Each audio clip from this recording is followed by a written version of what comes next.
أكيد منشأة معلمة تاريخية تعيد أمجاد مدينة الدار البيضاء، تعيد أمجاد الأبطال اللي خرجت اليوم مدينة الدار البيضاء.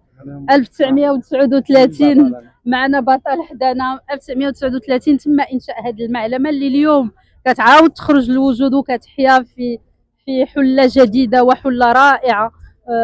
الحمد لله ما نسينا حتى فئة اليوم. غادي تشوفوا على أن الجميع ممكن طبعا يدخل لا كازابلانكاز ويتسجل. هناك بطائق الانخراط باش يمكن لهم يجريو يديروا الجيمناستيك، يديروا الجودو، يديروا لا دانس، لا مسكولاسيون. القاعه طبعا ديال العروض، متحف الرياضي ايضا هو اليوم في لا كازابلانكاز.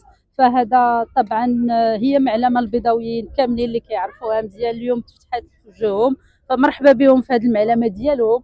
والحمد لله بعد سنوات خرجت الوجود. الغرض اليوم هو اننا نفتحوها وتكون بالفعل يعني البيضاويين اللي عاشوا شحال هذه السبعينات الثمانينات التسعينات كانوا كيدوزوا كيشوفوا هذا المنظر، الناس كتجري. هادشي كيفكر على اننا خصنا نمارسوا الرياضه يوميا وخصنا نكونوا حيويين. فهنيئا البيضاوه بهذه المعلمه التاريخيه. طبعا الاداره راها مفتوحه باش يمكن لهم يجيو، وكان عندهم واحد الثماره كيعمروها وينخرطوا وغادي يوليو في الانخراط. لا سونارجيس هي اللي عندها التدبير. جماعه الدار البيضاء عطات هذا التدبير بالنسبه للا سونارجيس.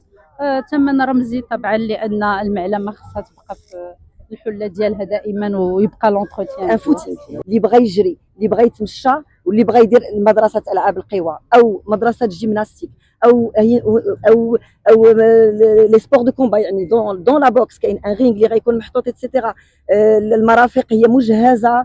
واللي بغيت نقول لكم الجديد هو اننا زدنا واحد الطابع ثقافي لهذه المعلمه. انا كنسميها المعلمه هذه المدرسه، حيت حنا كنقولوا ما يمكنش، خاص تكون الرياضه وتكون القرايه، خصهم يكونوا بجوج الوليدات. يعني اننا لو باتيمون اللي فيه 3 ديال الطبقات استطعنا اننا ناخذوا منه 2 ديال الطوابق اللي درنا فيهم قاعات للقراءه، اون ميدياتيك، باش الوليدات حنا كنقولوا مثلا نهار الاربعاء والسبت او الحد وليدات الصغار غادي يحطوا الوالدين ديالهم يديروا لو كور مثلا د الاتليتيزم اولا ديال الجيمناستيك، ما فيها بس من يسالي يطلع يدير البحث ديالو او يقرا كتاب او يدير التمارين ديالو، وما بيد ما يجيو عليه والديه باش يكونوا وليداتنا مدهيين في الخير. الله يصلحهم والله يحفظهم.